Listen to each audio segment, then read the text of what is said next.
Hello, and welcome to Women in Business, where we interview entrepreneurs and senior managers and show you the strengths, successes, obstacles, and roadblocks women experience in business. Since I believe every person in business needs to be visible, I'd like to invite you to watch www.sob6, that's the number 6, tips.com, which will give you some valuable information should you get the call to be on radio or TV, which I think is extremely important. If you'd like to contact me personally, drop me a line at Gayle Carson, that's Gayle, Gayle Carson 13 at gmail.com, or go to my website, www.spunkyoldbroad.com, and sign up for my weekly newsletter. Hi, everyone. I have a terrific guest for you today, and her name is Janelle Anderson. She's an expert coach, author, and speaker, and she leads women through her STAR process of self-discovery, personal transformation, and growth to create a fearless confidence in who they are and what they do. This life-changing process results in new levels of success, satisfaction, and engagement in their lives. And her newest book, due out this year, is titled She's Taking Center Stage, How to Be the Star of Your Own Story. Welcome, Janelle. How are you today? Well, thank you for having me. I'm doing great and excited to be here. Well, why don't you tell our listeners what's your business all about? Because, you know, the women listening to this are interested either in opening their own business or have their own business. And they're always looking for that little extra something that's going to get them ahead. So tell them about your business and what you do. Sure. Well, I am a confidence coach for women who own their own businesses or are entrepreneurs. And I help them build that inner confidence in themselves. I find that a lot of women in leadership positions or who are doing great things in the world, they've had lots of success, they still are not owning their success, and they're still feeling like, I don't know, that's not quite good enough, or some other variation. So I help them with that inner work to really see the greatness that's inside of them so that they can show up fully engaged and fully confident in who they are and what they do. And I also do a lot of seminars and workshops. I was a teacher my first career, so I do like to create learning paths, and I love personal development. So I do a lot of that kind of thing, developing courses or workshops, online events, things like that, to just on all kinds of topics that can help women be confident. Well, you know, it's really interesting that women do get to a point in their careers or, in their business, and yet there's still a lot of insecurity, a lot of fear, a lot of loneliness. And I know that the work that you do is really, really important to you. So why is it so important?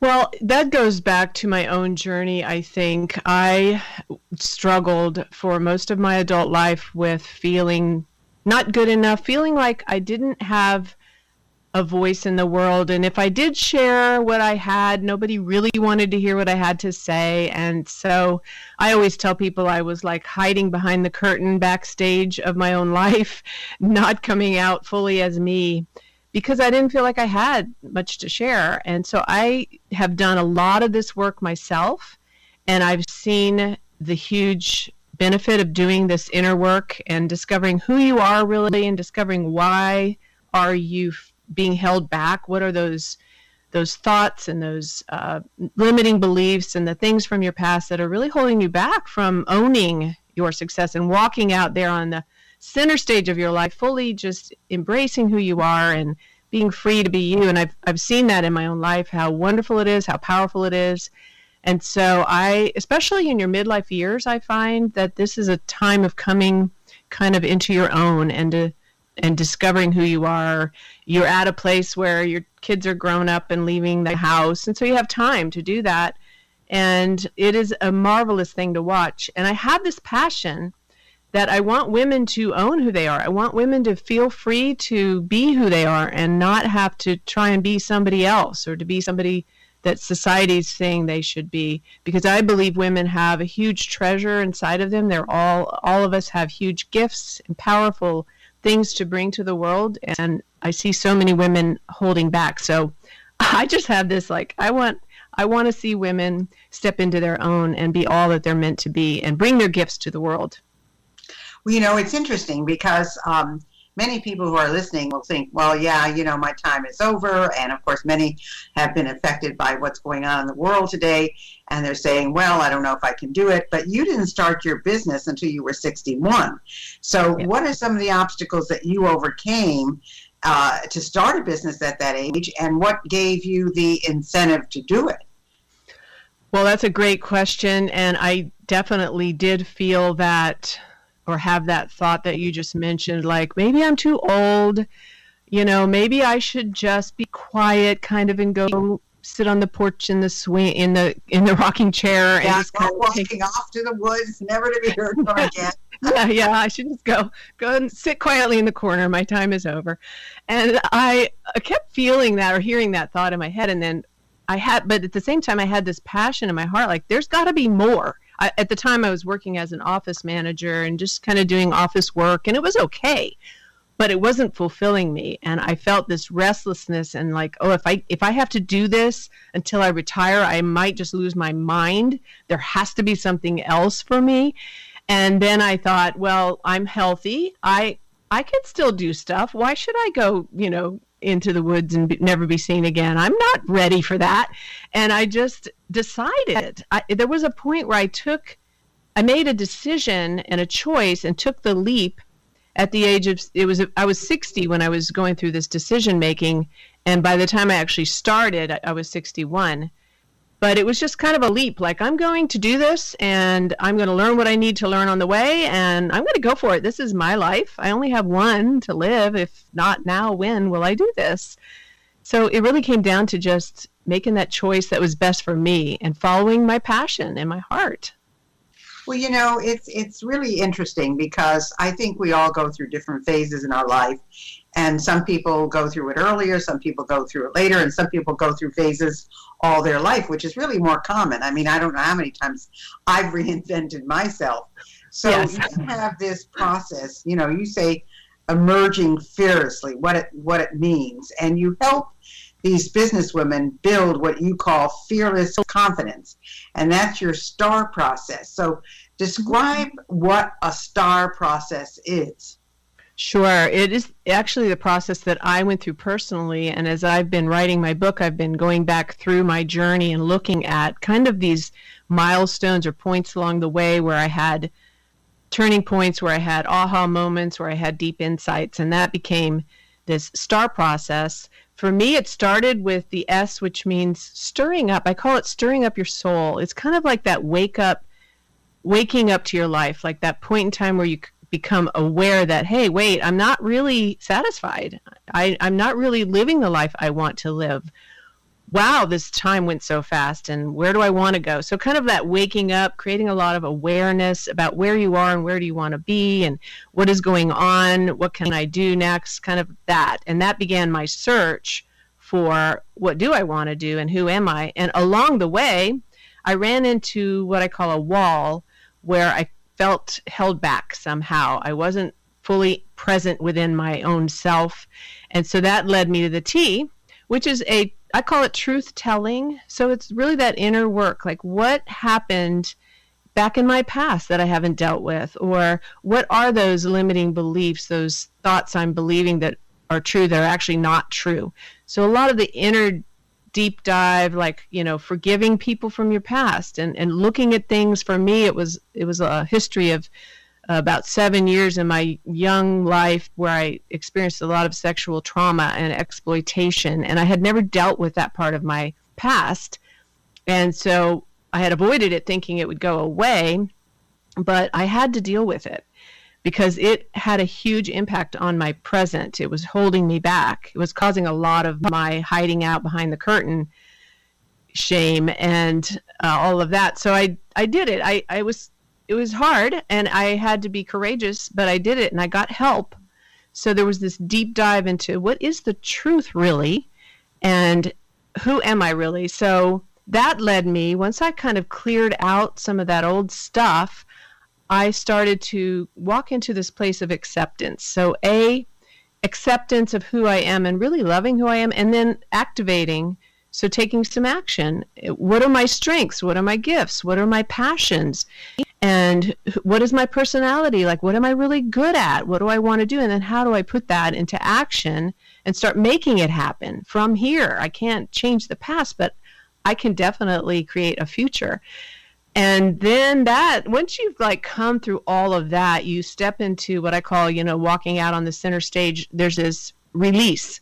And I call it releasing the river, because a river flows and has life in it. And when you're fully in your own self, you're able to flow rather than striving, going upstream, trying to be somebody you're not. When you are who you are, it just flows, and there's this power to it. And you're just releasing out into the world who you are very naturally, very powerfully. And so that is the process that I went through, and I take my clients through, and I talk about all of that in my new book, because it's all about becoming the star of your own story. Well, that's true, and I have to say there's a very important word you used in there, and it's something that certainly I've known all my life, but I didn't practice very well, and that was forgiveness. And there wasn't forgiveness in terms, I was lucky. I mean, I was brought up in a really loving family and had no issues there. I did have, a terrific older sister who kind of was my competition, because she was everything I wasn't and I was everything she wasn't. And so there were different expectations. But, we have a great relationship, and I had great parents. But one of the words that I really started practicing about 3 or 4 years ago was forgiveness. And boy, it has made such a difference in lightening my life, because what is the point of holding a grudge? The only one that knows you're holding it is you, and and you're the one that's suffering because of it. So I really like your system, and I think it's really, really a good process. So what are the top 3 obstacles then that you've seen women in business face when they're trying to build their confidence? Because many of them are supposedly at the top of their game, and yet they still have these obstacles. That's so true. I have several clients that are, owning and running companies or leaders, way up in a company, and they still feel like they're not successful, or they're somehow a fraud. The imposter syndrome is alive and well, and it's amazing because they're so successful and they have all this proof. They've won awards, or they've, have gone through promotions and been given, high achieving or high responsible roles and things like that, but still they somehow feel like I'm not who they think I am. So I have seen the top 3 that I have seen is they don't really know themselves very well. They don't really understand their personality. They haven't owned, their top strengths. They haven't done that kind of work maybe they've taken some assessments, but they haven't learned how to really apply them and how to really deeply know themselves, how they show up in the world, how they perceive the world through the lenses we all look through. And so they're trying to operate on this level of what others are telling them who they are instead of them knowing who they are.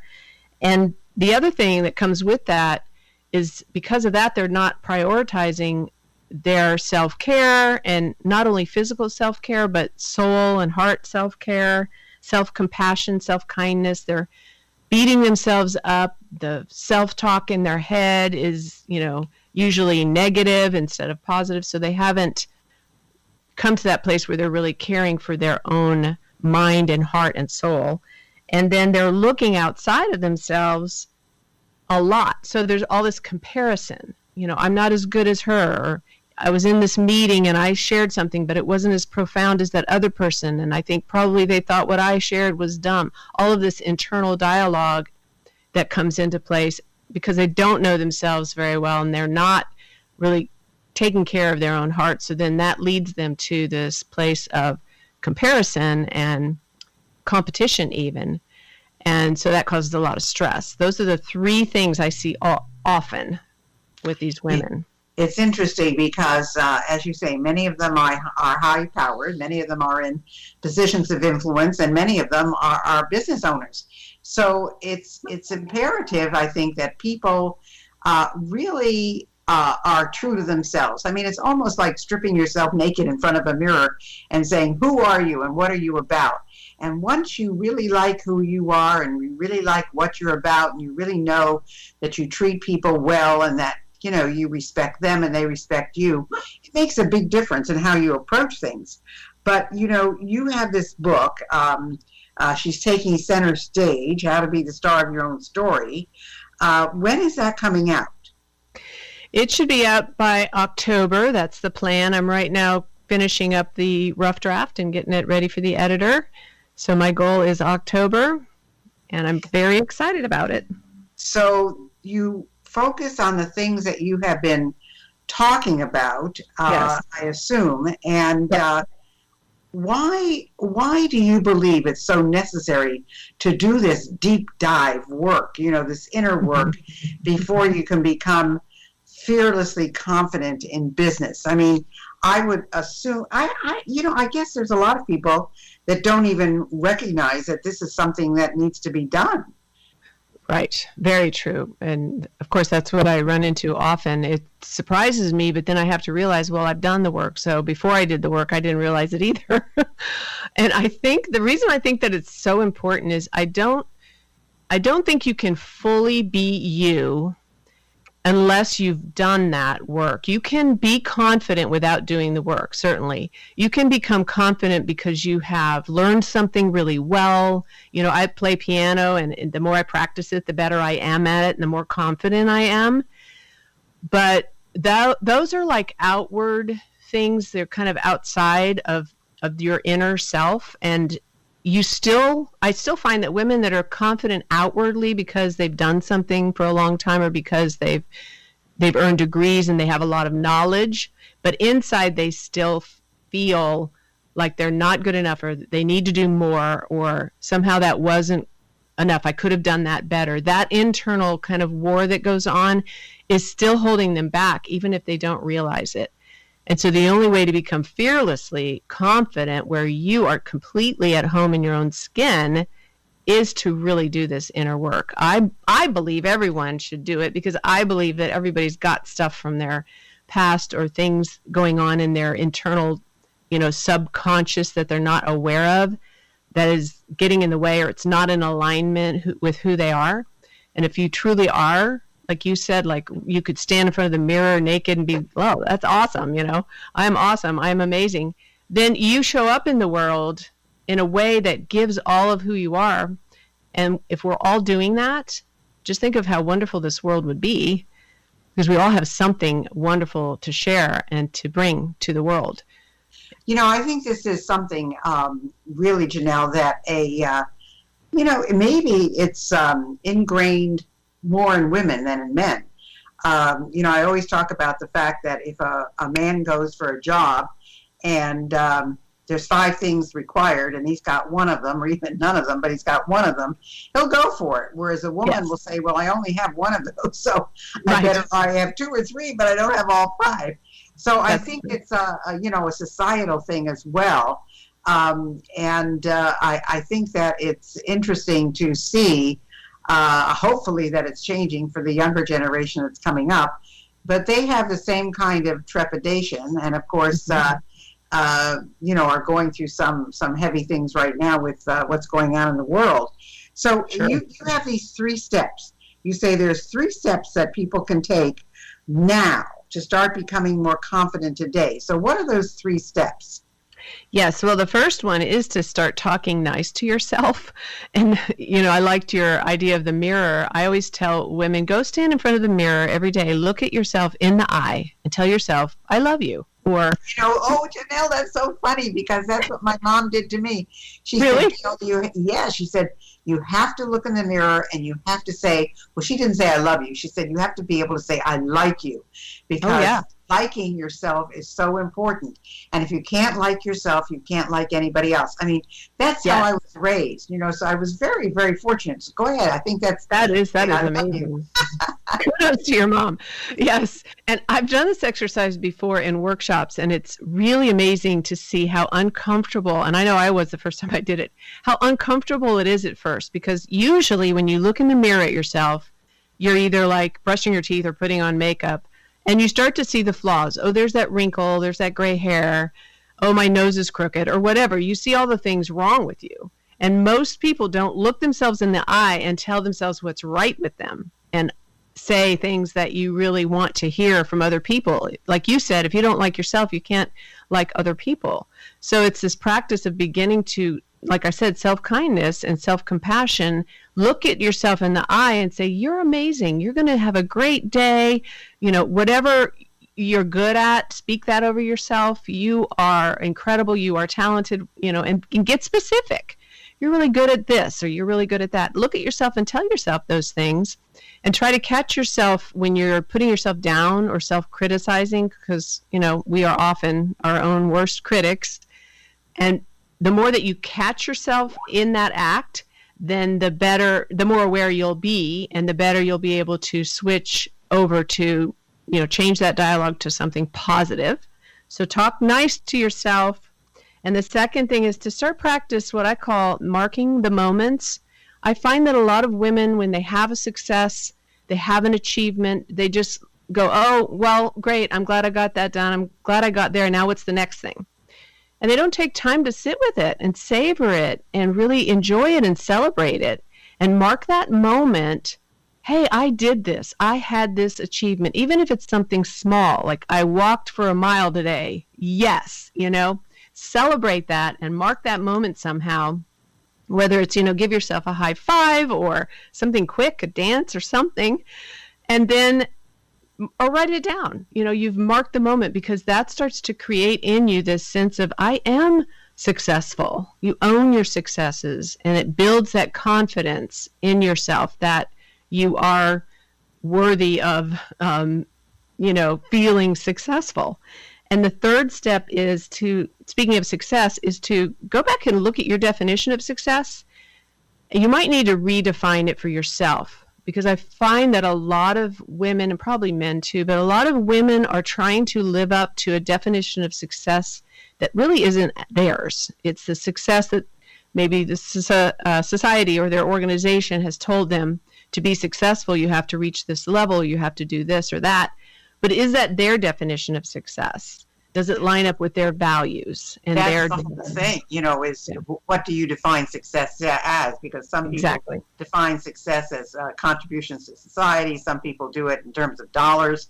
Some people do it in terms of friendship, you know, so there's so many things. Well, we're coming to the end of the show, and I know you have a gift for our listeners, which is your mini course, Be Confident, Be Real, Be You.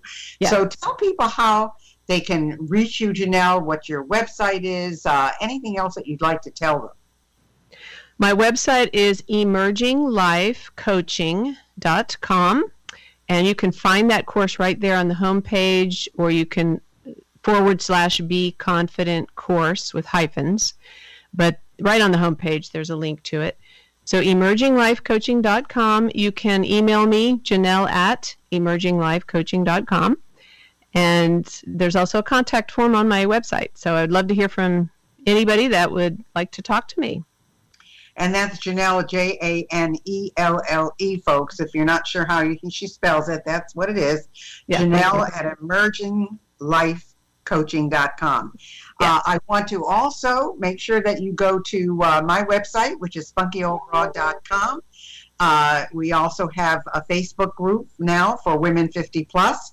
It's the SOB Virtual Club, so you can find that under groups in Facebook.